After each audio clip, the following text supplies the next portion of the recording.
እውነት ለመናገር በአማራ ትግል ውስጥ መቤቴ ማርያም ምስክሬ ነች። በጣም ብዙ ዋጋ የከፈሉ አሉ። በጣም ብዙዎቹ መከራቸውን ያዩ አሉ። ብዙ የአማራ ህዝብ ተጨንቋል። ህፃናት የሚደርሱበት አጥተዋል። ቤተሰብ ተበትኗል። ወላጅ አልባ የሆኑ አባቶቻቸው ወደ ጫካ ትግል የገቡ በርከት ያሉት ዛሬ ኑሩ ነገ ኑሩ የማያውቁበት ጦርነት እየተደረገ ነው። አማራ ክልል ላይ በጣም ብዙ ጦርነት አለ። የአማራ ህዝብ ጥያቄ ታንጀብል ትክክለኛ እውነተኛ ነው። አደባባይ ወጥቼ የምንገበገበው ለዛ ነው። በቃ እውነተኛ ጥያቄ ነው ያለው፣ የህዝቡ ጥያቄ ማለት ነው። ሶሻል ሚዲያ ላይ እንደሚራገበው፣ ሶሻል ሚዲያ ላይ እንደሚባለው በየትኛውም አቅጣጫ ብትቆፍሩ ኢትዮጵያን የሚጠላ ፋኖ አታመጡልኝም። ይሄ የእንግዴ ልጅ እስካልሆነ ድረስ ማለት ነው። የሚበላውና የሚጠጣውን እስካላወቀ ድረስ በየትኛውም አካባቢ ብትረግጥና ብትገባ የኢትዮጵያ ጠላትነት ያለው ኢትዮጵያን የሚጠላ ፋኖ አታመጣልኝም፣ በአራቱም አቅጣጫ ማለት ነው። ያንን ካመጣችሁልኝ ያኔ መታገል ጀምራለሁ። ከየትኛውም ፋኖ ጋር ችግር የለብኝም፣ ከማንም ጋር።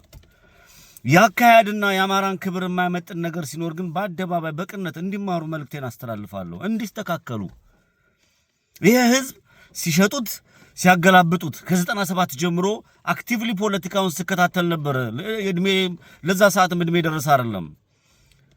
ፖለቲካዎቹን በሙሉ ስመለከታቸው ሳይሆን በክፋት በሴራ ኢትዮ ኤርትራ ጦርነት የኔም ጓደኞች ሄደው አፈር ከድሜ በልተዋል፣ አልቀዋል፣ ንጹሃን ተጨፍጭፈዋል። እንደ ኢትዮጵያ በኢትዮጵያ ውስጥ በተለይ በተጣመመ ፖለቲካና በተጣመመ መንገድ ብዙ ንጹሃን ተገብረዋል። መሞት የማይገባቸው ተገለዋል። መኖር የሚገባቸው ወይም ደግሞ ኑሯቸውን ወጥተው ለህዝብ ማገልገል የሚገባቸው እስር ቤት በስብሰዋል። በሴራና በተንኮል ተገለዋል። በእውቀት ላይ መሰረት ያለው እውቀት ያላቸው ሐሳብ ያላቸው ተራማጅ ለህዝባቸው የሚቆረቆሩ ሰዎች በሴራ በተንኮል ተጨፍጭፈዋል። ያቺ ሀገር ላይ ደም ተከፍሏል። የንጹሃን ደም አለ። ከእውነት ጋር ተጣብቆ እውነትን ይዞ ከእውነት ጋር መታገል የሐሳብ የበላይነት እንዲመጣ መስራት ጠላትነት አይደለም። እስክንድር የሐሳብ የበላይነት ይዘው መጥቷል። እነ ጀነራል አሳምነው ጽጌ፣ ነናሁ ሰናይ ጓደኞቹ ብዙ ጀግኖች በጎዳም በሾህ በወሎ በተለያየ አካባቢ እውነት ያላቸው ወደፊት መጥተው ተገፍተዋል። የተገደሉ አሉ፣ በህይወት ያሉ የተገፉ አሉ። የነዚህን ትግል አክሴፕት ያላደረገ የነዚህን መስዋዕትነት የማይቀበል ማንኛውም ሰው እሱ አማራ አይደለም፣ ይሉንታ ቢስ ነው። አማራ ደግሞ ይሉንታ አለው፣ ሀገሩን ይወዳል፣ ይሉንታ አለው፣ ሃይማኖተኛ ነው፣ የሌላም ሃይማኖት አይነካም። እንደ አማራ ችግር ሲመጣብን እንደ አማራ ነው ችግር የመጣብን እንጂ ሙስሊም ክርስቲያን ኦርቶዶክስ ምናምን ስለሆንክ ወይም ደግሞ የሆነ እምነት አማኝ ስለሆንክ አይደለም። እንደ አማራ ግን ሀገሩን ስለሚወድ አማራ አባቶቻችን የሰረት ሀገር ስለሆነች በጠላትነት ፈርጀው ኮርነር አስይዘው ጄኖሳይድ ፈጽመውብናል። ታሪካዊ ጠላቶች አሉን። ከውስጣችንም አሳልፈው የሚሸጡን ከውጭ ያሉትም በጠላትነት ከውስጥ ያሉትን ገዝተው ንጹሃን እንዲጨፈጨፉ እንዲገለው አድርጋሉ። የአማራን ጥያቄ ያዙ ማንኛውም ንጹሃን ተገለው የአማራ ህዝብ ድርጅት ሲያቆም ድርጅታቸውን ሸጠው ከጠላትና ከሚገለል ኃይል ጋር ቆመው ህዝባቸውን የሚጨርሱ እንዳሉ መሰረታት የለብንም። ስለዚህ እኔ አሁን የኔ ትግል ግለሰብ ላይና ድርጅት ላይ መሰረት ያደረገ ትግል መደረግ የለበትም። ሲስተም ላይ መሰረት ያደረገ መሆን መቻል አለበት። ህዝቡም ጥያቄውን ያነሳውን ጥያቄ እንዴት መሄድ አለበት መገምገምና ማየት መቻል አለበት። ግድያው እንዲቆም ካልሆነ አብን የምትሉት እንዴት አድርጎ እነበለጠ ሞላ አሳልፈው እነ ጣሂር መሐመድ እንዴት አድርገው አሳልፈው እንደሸጡ እነ ጋሻው መርሻ እንዴት አድርገው ወንድሞቻቸውን የምርጫ ጊዜ ሲያስገድሉ እንደነበረ ካልተረዳችሁ ካልሰማችሁ እነግራችኋል። እንዴት አድርገው የአማራ ህዝብ እንዳያሸንፍ ምርጫ እንዳያሸንፍ እንዴት አድርገው ኮሮጆ ሲገለብጡ እንደነበረ እንዴት ሲያስገለብጡ ስለ ወገኖቻቸውና ስለ ወንድሞቻቸው የአብን አባል ሆነው አማራው ያሸንፍ ብለው ሲናገሩ ብልጽግና እንዲያሸንፍ እኮ እነ ጋሻው መርሻ አብን የምትሉታል ኮሮጆ ሲገለብጥ ነበር። ሆዳሞች ስለሆኑ ማለት ነው።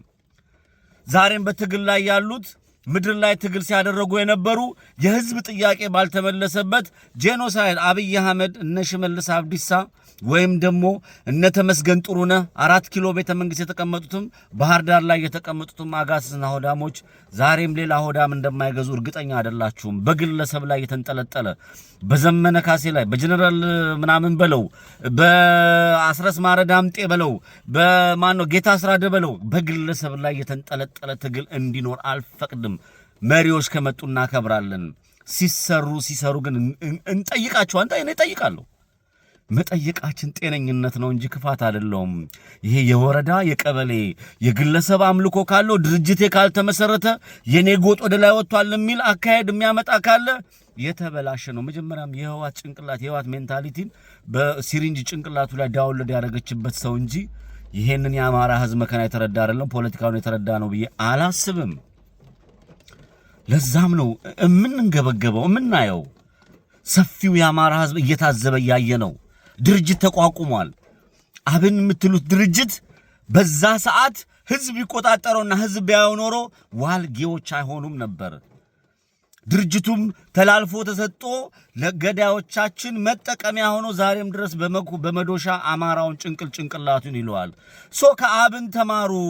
ግለሰብ ካላችሁ ደግሞ አብይ አህመድ የተባለ አጋሰስ እንደ አማራ ህዝብ የተቀበለው የለም። ጀነራል አሳምነው ጽጌ እኮ ሙሴ ብሎታል። ሙሴ የተባለው ሰውዬ ነው እየጨፈጨፈ ያለው ዛሬ። ዋጋ ያስከፈላቸው ጀግኖቹን መስሎ እባብ መስሎ ቆዳቸውን ገፈው ማንነታቸውን ቀስ ብለው የሚገልጡ ግለሰቦችና ድርጅቶች ይመጣሉ። ዝም ብላችሁ እርፍ ብላችሁ አተኙ፣ ተከታተሉ። የሚጠይቅ ሰው ደግሞ ቦታና ስፍራ አትስጡት። ይጠይቅ ያውራ።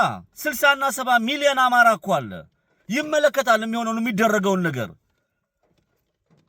ዝም ብሎ ይሄ እንደ ከብት እንሂድ መንጋነት እንጓዝ የአማራን ህዝብ አያድነውም፣ መሪውንም አያድነው፣ ማንንም አያድንም።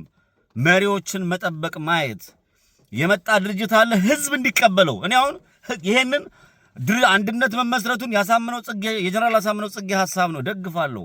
ብዙ አይናችን ከሚንከራተት ወደ አንድነት መጥቷል፣ እመለከታለሁ፣ አያለው። ይሄ ድርጅት ግለሰቦች ነው የሚያዞሩት ወይስ ደግሞ የራሱ የሚዞርበት የራሱ የአማራን ህዝብ ጥያቄ ይዟል የሚለውን እንገመግማለን። ከጎጤ የመጣ ከሰፈሬ የመጣ ምናምን የሚል ድንቁርና ውስጥ አልገባም። አማራ ነኝ፣ እኔ አማራ ነኝ። የአማራ ልዩ ኃይል ደሞቼ ናቸው፣ አማራዎች ናቸው።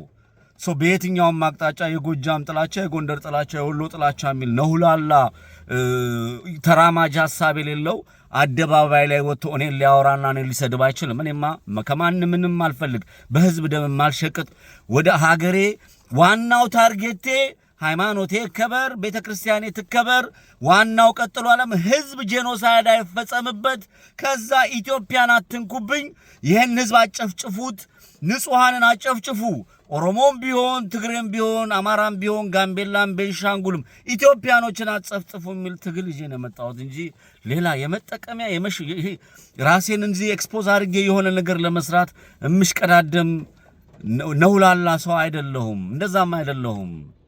ባለኝ በንጹህ ልቤ ባለኝ አማራነቴ አባቶቼ ባስተማሩኝ አባቶቼ የሰሯትን ሀገር እንድትቀጥል እንደ አንድ አማራ የሚጠበቅብኝን አደርጋለሁ። በንጹህ ማለት ነው። በንጹህ ሴረኝነት፣ ክፋት፣ ተንኮል ያለባቸው የሉም እያልኩ አይደለም።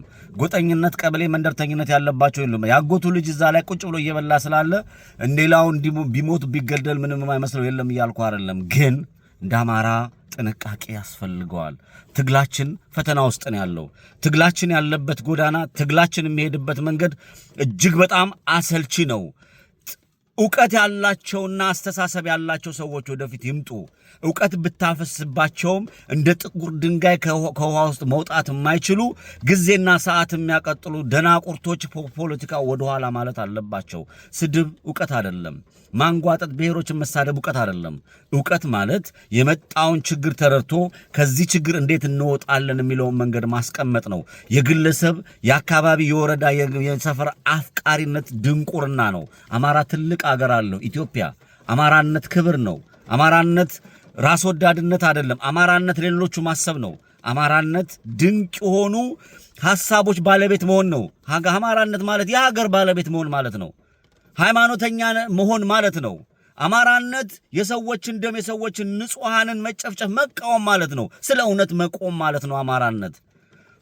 በአማራነት ካባ ገብተው ንጹሃንን እየገደሉና እየጨፈጨፉ ያሉ በድርጅት ስም በምንድር ስር መጥተው ዋጋ እንዳያስከፍሉን አብን ላይ የተፈጸመውን በአፋ ብን እንዳይደገም እያንዳንዱን የሚሄዱበትን ምንድነው የሚያደርጉት የሚሉትን ነገር ታሪካዊ ጠላቶቻችን ጋር ያላቸው ግንኙነት ምንድነው ያላቸው ፕላን ወደፊት እንዴት ነው የሚለው ነገር መመልከትና ማየት ተገቢ ነው። ድርጅቱ አንድ ድርጅት ተመስርቷል። ያንን የአማራ ህዝብ ይቆጣጠረው። ለምትጠየቁት ጥያቄ መልስ ስጡ ለማለት ነው። ድል ለአማራ ህዝብ፣ ድል ለኢትዮጵያ፣ ድል ለፋኖ ነው። ቴንክ ዩ